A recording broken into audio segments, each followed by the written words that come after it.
Eu dei uma sumidinha daqui porque eu estava aprofundando meus estudos sobre um dos livros mais fascinantes para mim de todos os tempos, Frankenstein, da inglesa Mary Shelley. Muito embora o livro tenha sido escrito lá em 1818, portanto há mais de 200 anos, ainda hoje ele é atual e faz sucesso. E não por acaso foi abraçado pela cultura pop, quer seja por meio de inúmeros filmes das mais diferentes áreas, peças teatrais, desenho animado, animação. Vamos entender então um pouco mais sobre o livro. Você pode nunca ter lido um livro por completo, mas eu duvido que você não crie uma figura na sua cabeça quando surge a palavra Frankenstein. Muita gente vai imaginar uma figura alta, feia, com parafusos no pescoço e também com a pele verde, né? Isso é muito em decorrência do audiovisual, do cinema. Mas quando a gente lê o livro, a gente percebe que na linguagem escrita, né, na literatura, não é bem assim, mas faz parte, né? Adaptações são adaptações. Se fosse exatamente igual, não seria uma adaptação, seria meramente uma imitação. Mas antes de falar da história propriamente dita, é interessante conhecer um pouco mais sobre a biografia da escritora. Por que isso é relevante? Porque a vida dela vai impactar de inúmeras formas na escrita da história propriamente dita. Bom, a Mary Shelley nasceu no finalzinho do século XVIII, lá em Londres, na Inglaterra, e ela era filha de duas pessoas muito famosas naquela época. William Godwin era seu pai, filósofo, escritor, anarquista. Ele se relacionava com a mãe da Mary, que se chamava também Mary, só que era Mary Wollstonecraft. Essa também é uma figura muito interessante, porque lá atrás ela foi uma das pioneiras do feminismo. Agora você imagina conceber um livro sobre os direitos da mulher na Inglaterra do século XVIII, 1780, 1790. Então ela era uma figura muito interessante. E muito embora ela tenha falecido 10 dias após ter concebido a Mary, ainda assim, ela foi uma figura presente na criação da filha, porque afinal de contas ela tinha escrito muita coisa. O pai da Mary Shelley falava muito bem da mãe, ela também teve acesso a tudo que a mãe chegou a escrever. Então, ser criada nesse ambiente de escritores, num ambiente muito culto, acaba influenciando, né, a personalidade daquela que viria a ser a autora do Frankenstein. Bom, a Mary tinha, em 1814, 16 anos. E havia um poeta muito famoso ali chamado Percy Shelley, que é quem vai dar o sobrenome a ela, que antes deles se casarem, o nome dela era Mary Godwin, que era o sobrenome do pai. Então, o Percy era um poeta famoso e grande admirador do pai da Mary Shelley, do William Godwin. Então, através do pai, ele acaba conhecendo a Mary com 16 anos, em 1814. O pai da Mary Shelley, quando a mãe ainda estava viva, eles advogavam a ideia do amor livre, né? Ou seja, uma concepção mais flexível de relacionamentos amorosos, né? E a Mary, lendo aquilo, trouxe aquilo para a vida dela. E ela vai se apaixonar pelo Percy, o Percy por ela. E eles vão começar a se relacionar, vão ter um caso ali.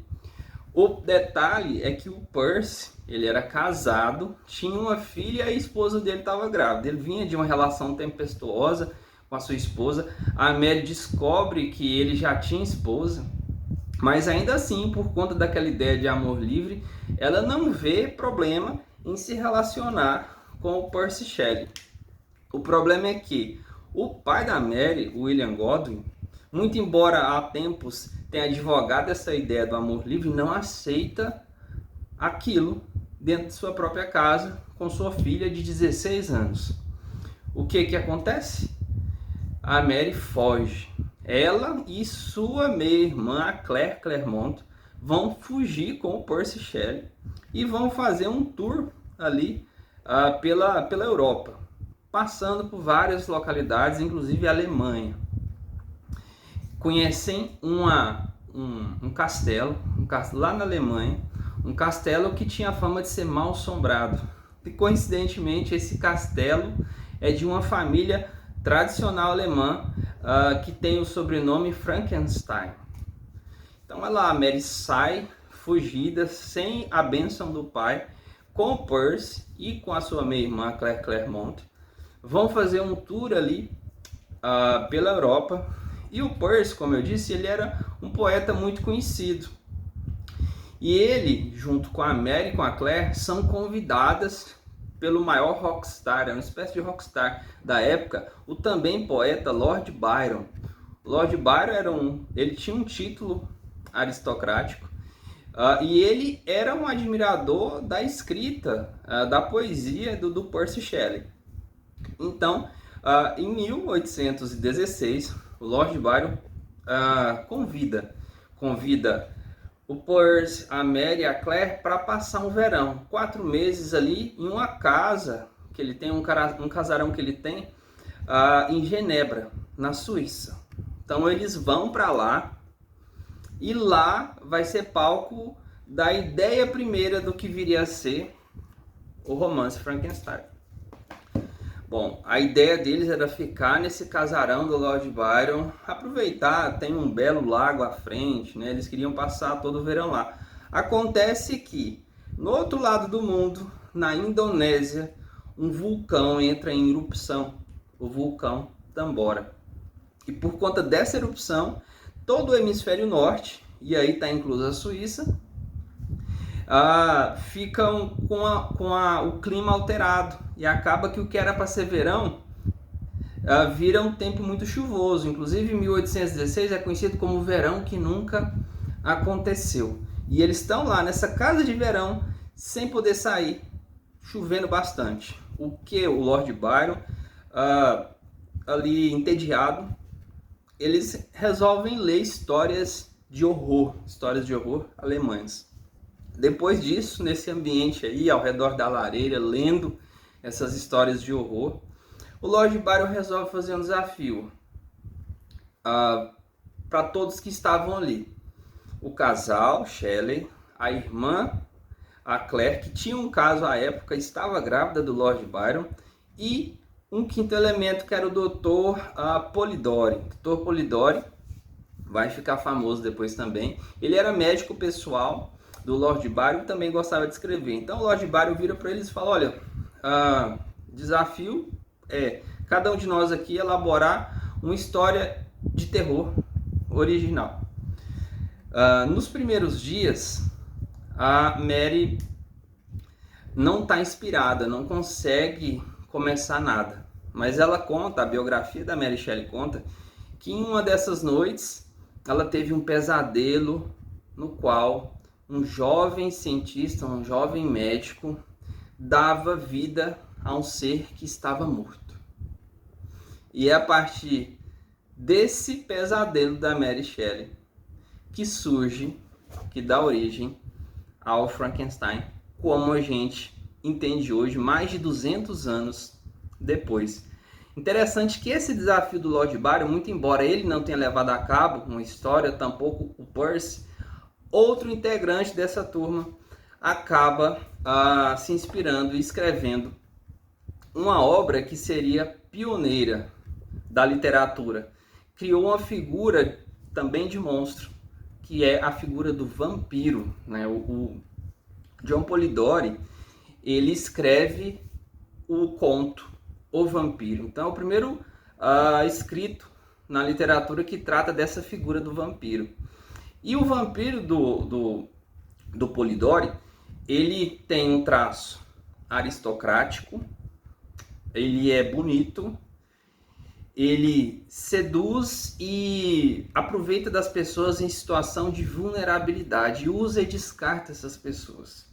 Coincidentemente, na verdade, não tão coincidentemente assim, essas características eram a maneira com a qual o Polidori via o próprio Lord Byron, ou seja, a figura do vampiro foi inspirada no Lord Byron, né? Que depois, mais 50 anos, meio século para frente, foi inspirar um livro um pouquinho conhecido também, conhecido como Conde Drácula, do Bram Stoker. Então a gente vê que esse desafio do Lord Byron, ele inspirou duas gigantescas obras da literatura universal, Frankenstein, e foi influenciado depois também o Drácula. Veja a importância desse momento lá no século 1816. Então, aí agora entrando, né, na história propriamente dita, depois desse verão que nunca aconteceu, a Mary fez um conto e depois foi trabalhando para virar o romance, né, que a gente conhece hoje. Vamos a ele. Ao título propriamente, primeiro, né? Frankenstein. Frankenstein, como eu disse a vocês, até hoje, né, um castelo construído lá no século XIII, na Alemanha, um castelo que tinha fama de mal assombrado, que a Mary Shelley, a narradora, ou melhor, a escritora, conheceu e se inspirou por ser mal assombrado. Tinha uma relação com um alquimista que falava que já tinha conseguido criar um homúnculo, né, que é um homem pequeno. Enfim, foi o que motivou a esse título Frankenstein. Nessa versão não tá, mas nas primeiras versões era Frankenstein ou o Prometeu moderno. Então não era nem um subtítulo, era um segundo título, né? Por que Prometeu moderno? Para quem gosta de mitologia grega, Prometeu foi um titã que criou os homens do barro. E foi encarregado pelos deuses de criar os homens, criou os homens a partir do barro.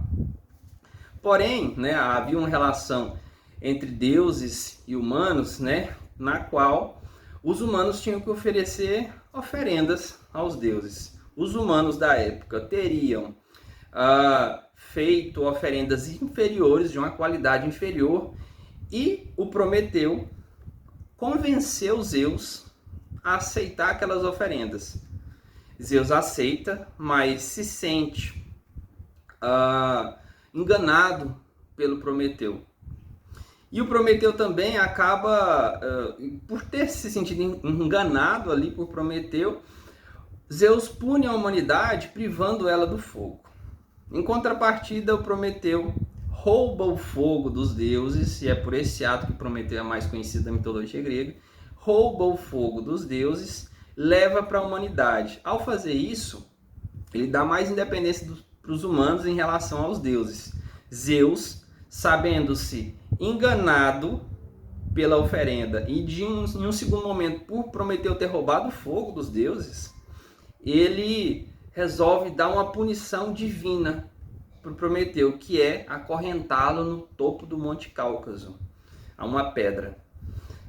Todo dia uma águia come o fígado de Prometeu, mas Prometeu, ele é imortal, ao longo da noite o fígado regenera, mas no outro dia, como ele está acorrentado, a águia volta, a águia de Zeus volta e come novamente o fígado. Então Prometeu é punido com um castigo divino e eterno.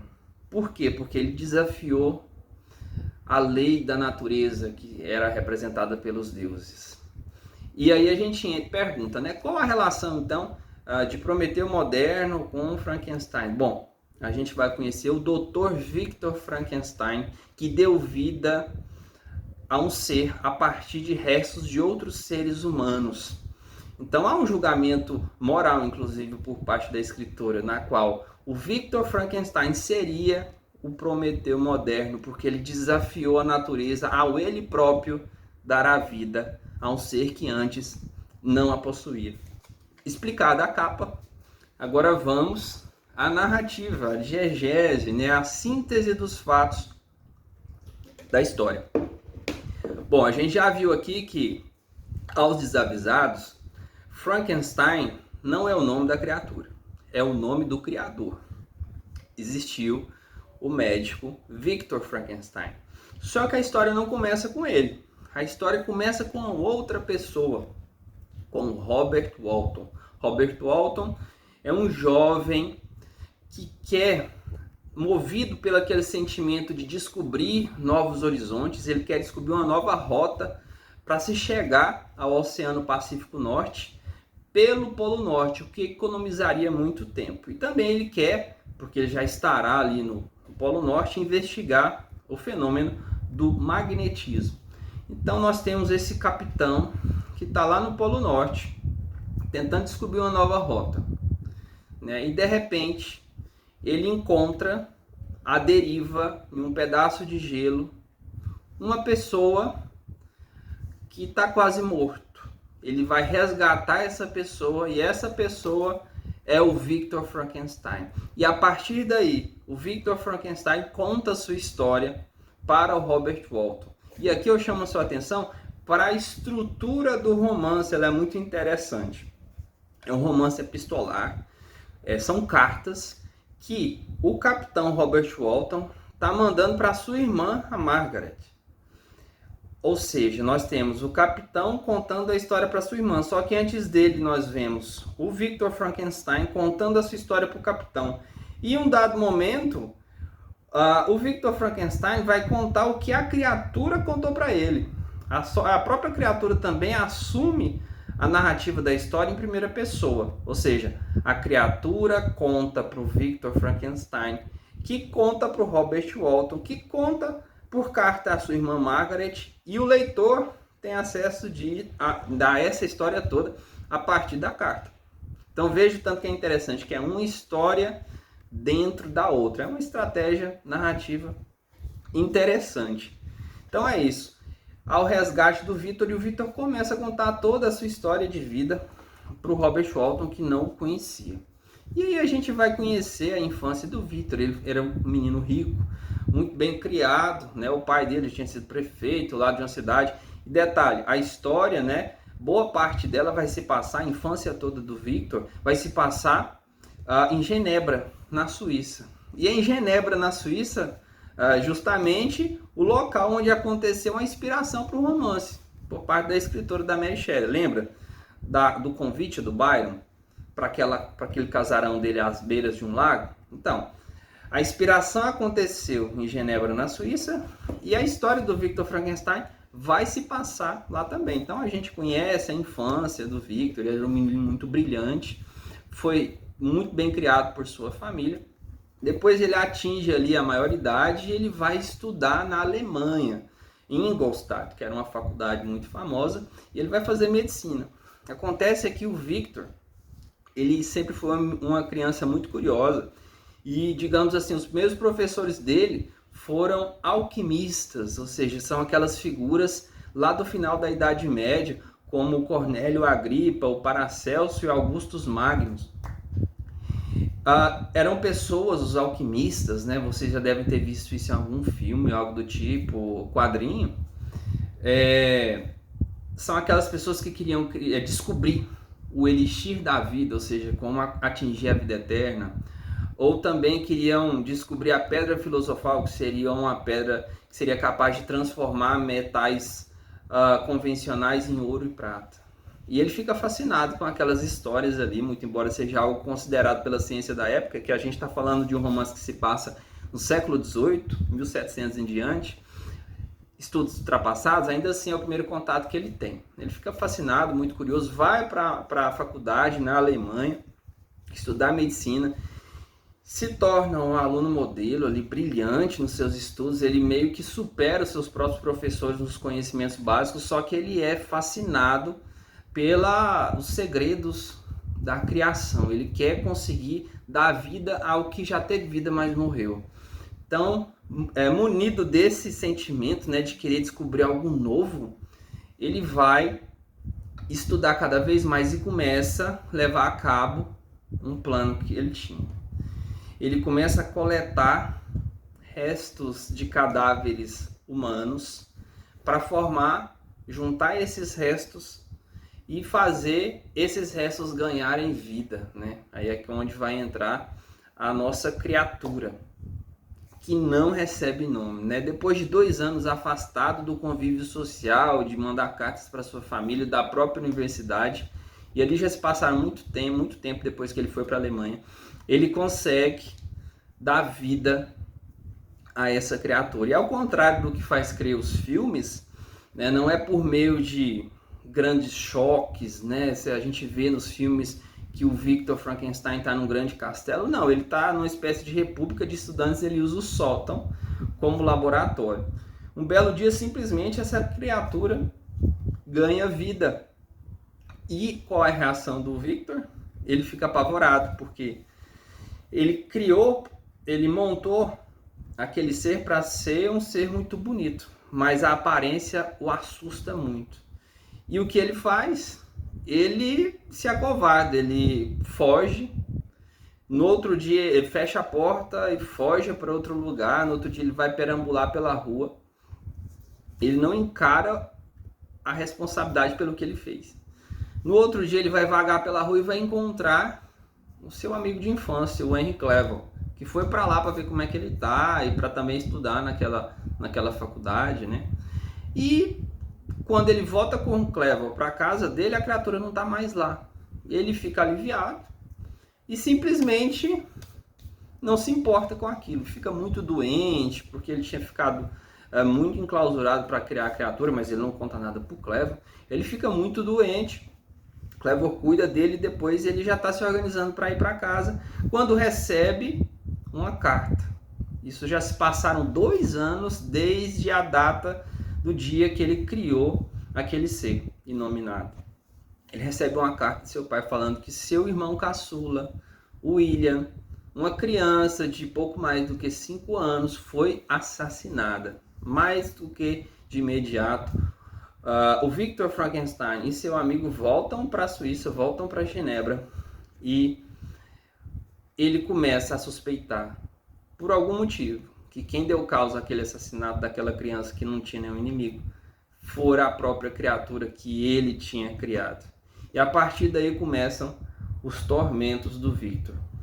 A criatura de fato foi quem provocou a morte da criança, incriminou uma empregada da família Frankenstein. Essa criada, mesmo o Victor sabendo que não foi ela, essa criada acaba condenada e morta, como se fosse a responsável pelo assassinato da criança. Victor, sempre muito transtornado, sai para caminhar e tem um momento que para mim é o mais importante da história. Ele se encontra cara a cara pela primeira vez com a criatura. E aí é interessante porque quem vai contar, a criatura o convence a acompanhá-lo para ouvir o que ele tem a lhe dizer. E aí a narração passa a ser da própria criatura. Então a gente vai entender como que foram os primeiros momentos, as primeiras sensações vividas pela criatura, que foi perseguida por populares amedrontados com sua aparência, porque afinal de contas a gente vê no livro que a criatura tinha 2,5 metros e não tinha uma aparência bonita. O próprio Victor lembra do inferno de Dante Alighieri, quando vai se referir à imagem daquele ser que ele chama de demônio, de maldito, de criatura abominável. Então a criatura vai contar para ele o que ela ficou fazendo ao longo daqueles 2 anos nos quais ela estava desaparecida. E aqui é um ponto importante também. A gente imagina uma criatura que só faz grunhir, fazer barulhos, uma criatura grosseira.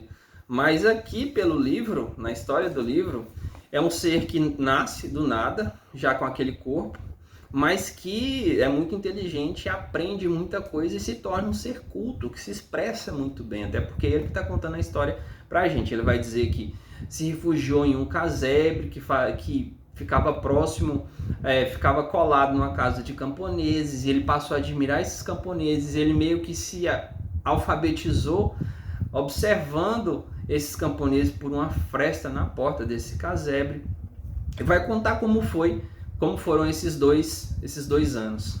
Num dado momento ele tenta se mostrar para esses camponeses que ele queria muito bem, mas mais uma vez ele é tratado com repulsa e agressão. Ele foge, declara guerra à humanidade, chega à conclusão de que nenhum ser humano vai recebê-lo bem em razão da sua aparência, esse é um ponto importante. E ele percebe também que quando há 2 anos fugiu da casa do Victor, ele levou consigo no casaco o diário do Victor. E ao ler aquele diário também ele se sente horrorizado, porque lá consta todas as etapas de sua própria criação e da total repulsa que ele próprio inspirou a seu criador, que o abandonou. Ele entende dessa forma.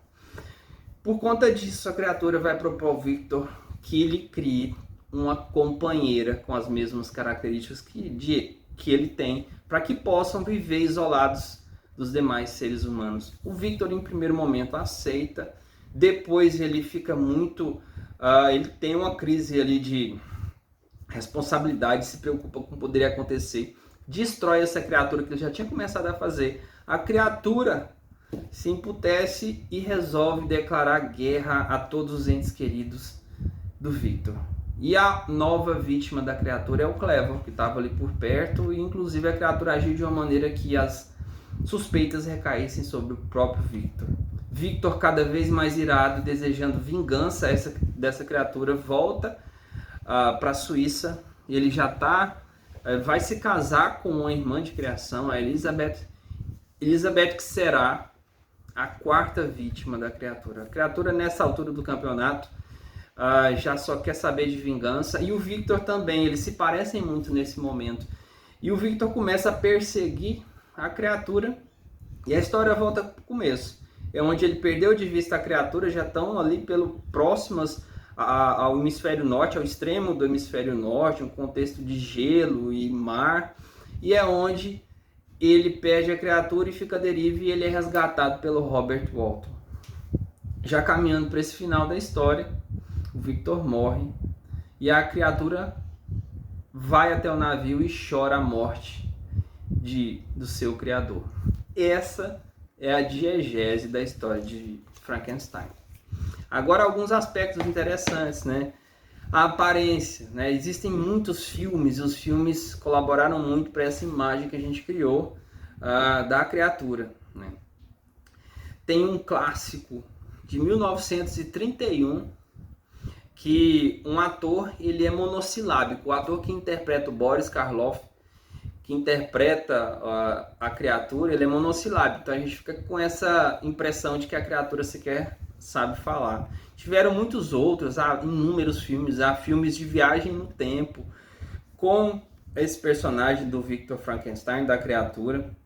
Tem filme de comédia, tem um que está para sair agora, em 2025, do Guilherme Del Toro, mais uma adaptação do Victor Frankenstein, e dizem que promete bastante, parece ser muito bem feito, né? O pessoal está cogitando inclusive que ele concorra ao Oscar. Então assim, há inúmeras diferenças, né, entre a imagem relatada no cinema e a imagem da criatura do livro, né, que inspirou essas adaptações. Outro ponto também que torna o livro revolucionário é a ausência de uma visão maniqueísta acerca da condição humana, da condição humana a partir da observação da criatura, né? Porque às vezes há ainda esse sentimento inocente de que ou se é bom ou se é mal. O filme trabalha isso muito bem, há uma complexidade. Tanto Victor Frankenstein, que era um rapaz brilhante e exemplar, quanto a criatura que é horrorosa, eles não são só bonzinhos ou malzinhos. O Victor tem seus momentos de estar ali revirando sepulturas para construir a criatura, ele abandona sua própria criação. A criatura é horrenda, mas em um primeiro momento, antes de matar pessoas próximas ao Victor, ela tinha sentimentos benevolentes, né? Então a gente se sente no lugar da criatura. Há momentos aqui que a gente nos coloca no lugar da criatura e sente pena dela, né? Então ela tem traços benevolentes também, pelo menos em um primeiro momento, né? E também é uma quebra de dualidade, porque na literatura, na vida em sociedade, a gente tende a atribuir a esse elemento estético do belo e do feio um valor moral. O belo, até um pensador, o Edmund Burke, fala muito isso. A gente tende a relacionar o belo ao bom e o feio ao mal. Aqui a gente vê uma quebra disso. Victor, que era belo, tem atitudes horrorosas, ao passo que a criatura, que era horripilante, tem atitudes benevolentes, principalmente com aqueles camponeses nos quais ela se inspira em um dado momento. E além disso, tem a figura do monstro, né? Tem um escritor, o Cohen, Geoffrey Cohen, que ele escreveu um texto muito interessante sobre a figura do monstro. São as 7 teses dos monstros, né? E por que eu digo que é interessante? Segundo ele, tem dois planos. Claro, a figura do monstro serve para assustar, né?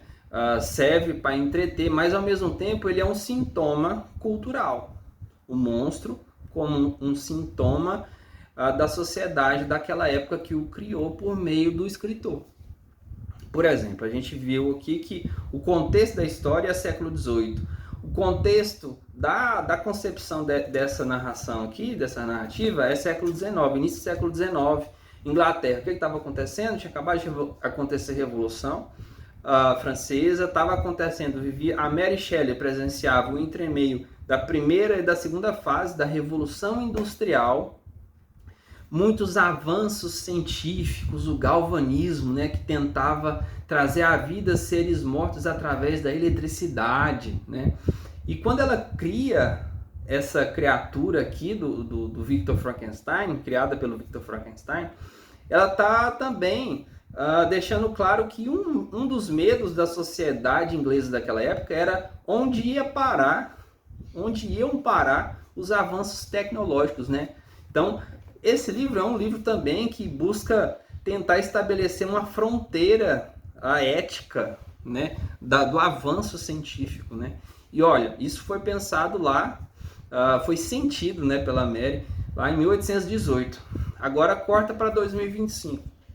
Nós, vira e mexe, estamos conversando e discutindo sobre os limites da inteligência artificial. Veja como é um tema, né, contemporâneo. Então, muito interessante essa visão, né, do Cohen acerca do monstro como um símbolo da sociedade. Ou seja, através desse livro do monstro horripilante, a gente consegue fazer uma análise antropológica. Veja a beleza e o porquê desse livro ser o que é, ser o pioneiro também da literatura de ficção científica para muitos escritores e estudiosos da área. Então, sem contar que há várias edições, né?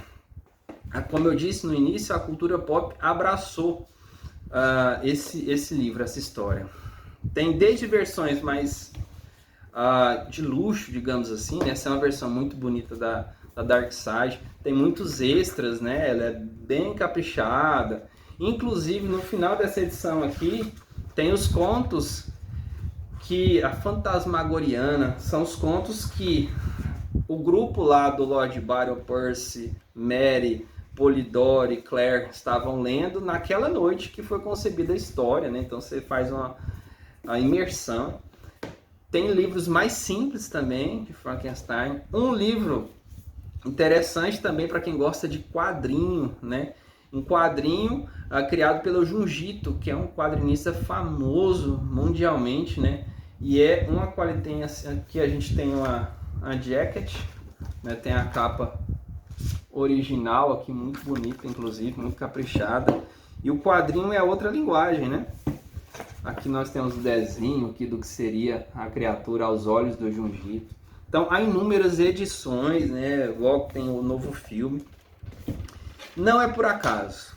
Então, se você já leu, eu vou convidar você para reler, tendo em mente essa questão do monstro como um símbolo cultural, essa questão da quebra de paradigmas maniqueístas acerca da condição humana. Então, assim, são reflexões existenciais interessantíssimas, mas que eu pergunto a você e faço essa provocação. Você leria um texto sobre bioética? E o que despertaria mais interesse em você? Um texto sobre bioética, com tratados sobre bioética, ou Frankenstein? que eu quero dizer com isso? Que a literatura ela fura bolhas. Através dessa história de terror, a gente consegue discutir a condição humana. Então ela chega a mais gente do que linguagens tecnicistas e acadêmicas, né? Então fazer mais essa propaganda da literatura como uma ferramenta de entretenimento, mas também de reflexão, mesmo existencial. Então leia ou releia Frankenstein, da inglesa Mary Shelley.